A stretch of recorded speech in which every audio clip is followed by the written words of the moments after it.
Halo semuanya. Eh, Pada kali ini kami dari kelompok 6 akan mempresentasikan tugas kami yang dimana kami sudah menguploadnya di YouTube.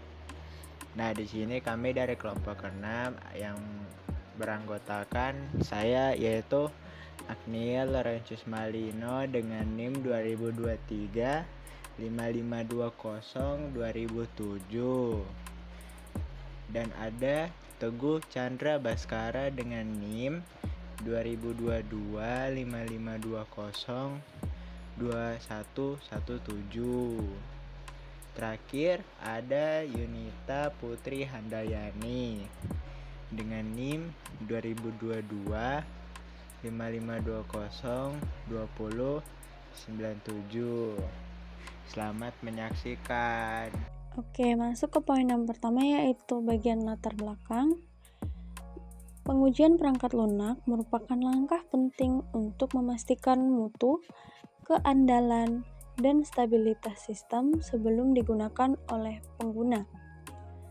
Salah satu metode utama dalam pengujian ini adalah stress testing, yang bertujuan mengukur ketahanan sistem terhadap beban ekstrim dan kondisi di luar batas normal. Selanjutnya, masuk di rumusan masalah.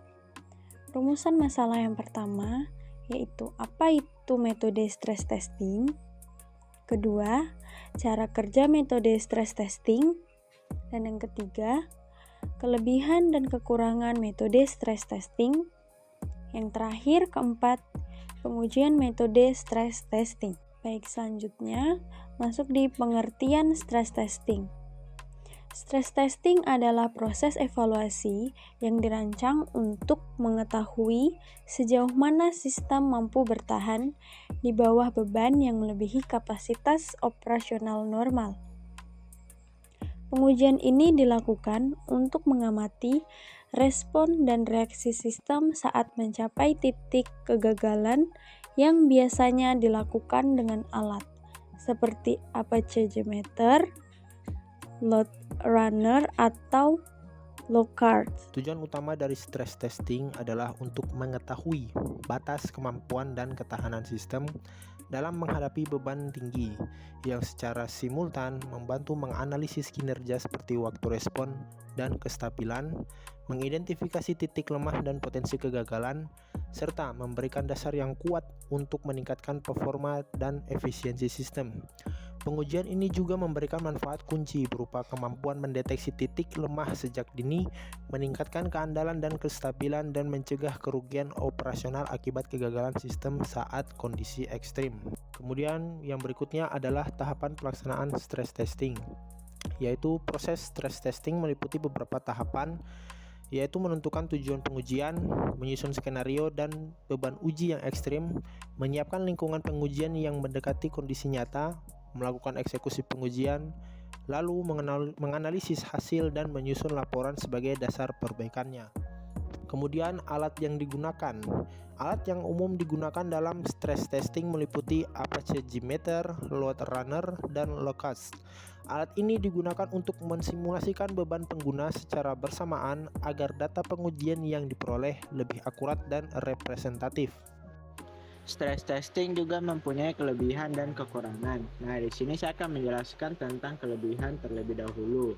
Kelebihannya yaitu untuk mengetahui batas beban sistem, menemukan masalah kinerja sebelum sistem digunakan secara luas, mendukung proses perbaikan dan pengembangan sistem secara berkelanjutan, dan memastikan sistem tetap stabil serta efisien saat menghadapi tekanan tinggi. Dan ada juga kekurangan dari stress testing itu sendiri. Untuk stress testing itu sendiri memiliki kekurangan seperti kebutuhan lingkungan pengujian yang kompleks dan realistis, serta waktu dan sumber daya yang sangat cukup besar, dan pelaksanaannya serta ketidakmampuan untuk memprediksi semua kondisi ekstrim secara lengkap di dunia nyata. Kesimpulannya adalah, secara keseluruhan, stress testing sangat penting untuk menguji daya tahan dan kestabilan sistem. Pengujian ini membantu mengidentifikasi dan memperbaiki kelemahan sehingga perangkat lunak dapat tetap berjalan dengan baik saat menghadapi beban dan kondisi ekstrim sehingga kendalanya dapat terjamin.